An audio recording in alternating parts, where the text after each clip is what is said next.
You know this fella, and if you don't, you at least have seen him. On t-shirts, on TV, on pins, on random videos online. Well, this is Schrodinger's cat. Probably the most famous cat in the world. Being alive and dead at the same time is a concept designed by Schrodinger to describe particles. But what does he really want to say to us?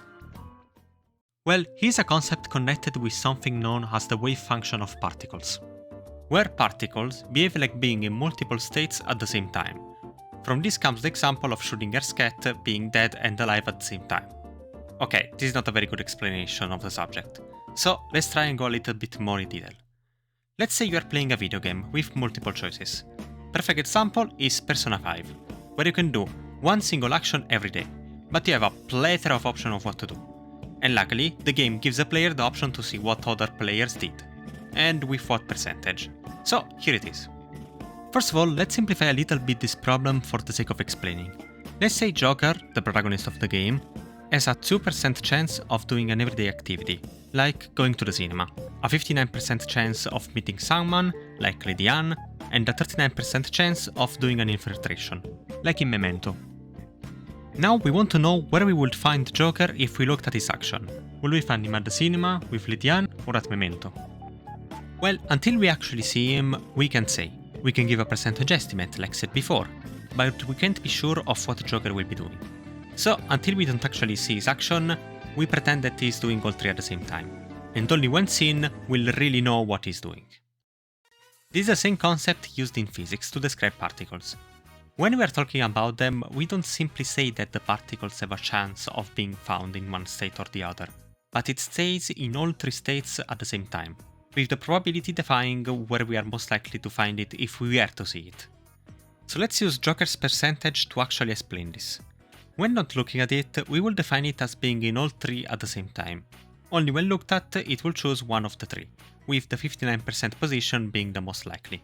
Written mathematically, it will be something like this, where A, B and C define the probability of the single state happening, and the weird triangle symbols are the definition of the singular state. This is being called gets, coming from the system bracket that is used in quantum mechanics. There would be much more to say only about this singular definition, but it is not my focus here, so you just need to know that the sum of the modules squared of A, B and C needs to be equal to 1, thus defining a 100% chance of something happening. This is something called normalization, where if we have something related to statistics, we need to be sure that something is going to happen. If we had a 90% total, we would have a hole where with 10% chance we would not find the particle, and this is not possible of course. So now that we know what it means to have multiple possible outcomes and how we consider them, let's pass to actually seeing where everything is.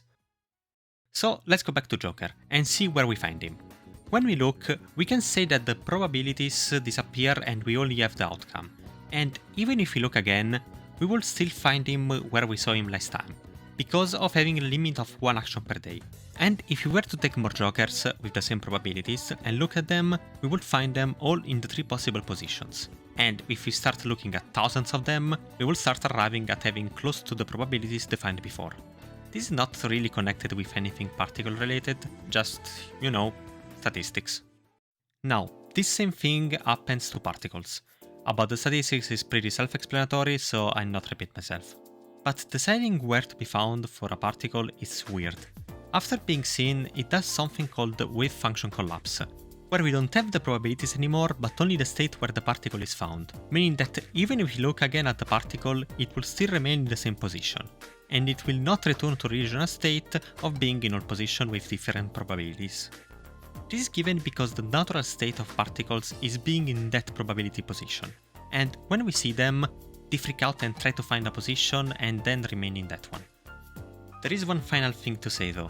Unlike seeing a plane flying, a rock falling, or Joker doing whatever, particles are not the easiest thing to be seen. We can't just put a house in front of them and say, yes, it is there. They are small, and I mean really small, like 10 at the minus 15 power meter small. You can't even wrap your hand around how small of a number it is. You see how many zeros it has? Yeah, 15. It is not hard to see, but still. What I want to get at is the fact that to actually see them, you need to make them interact with something of the same nature. And in physics, the most used particle for this type of things is a photon, the most important particles in physics hands down, this being the particle for light. And only after it interacts with it, the particle decides to choose a position and remain it. The photons force it to stay put, but the particle does it to its own terms, choosing the state to stay in. In the end, Schrodinger shares his concept with the cat only to describe this idea of being in multiple states of the particle. The cat is both dead and alive only when we are not seeing it. But when we actually get to see it, we see him either being dead or alive, symbolizing the collapse to one state. It's just a silly way that he found to describe an otherwise difficult subject to understand. Of course, I didn't include the many important factors in how particles really behave, like how the wave function follows the Schrodinger's equation, and that one of the most important parts in describing how they behave is given by the potential of the system, where we are studying the particle. So, if you have any questions, just share them in the comments and I'll try to respond to it. Given that even if I tried simplifying it, this in reality is a really difficult subject that I hope came across well. Also, if you like this video, like and subscribe. Thanks!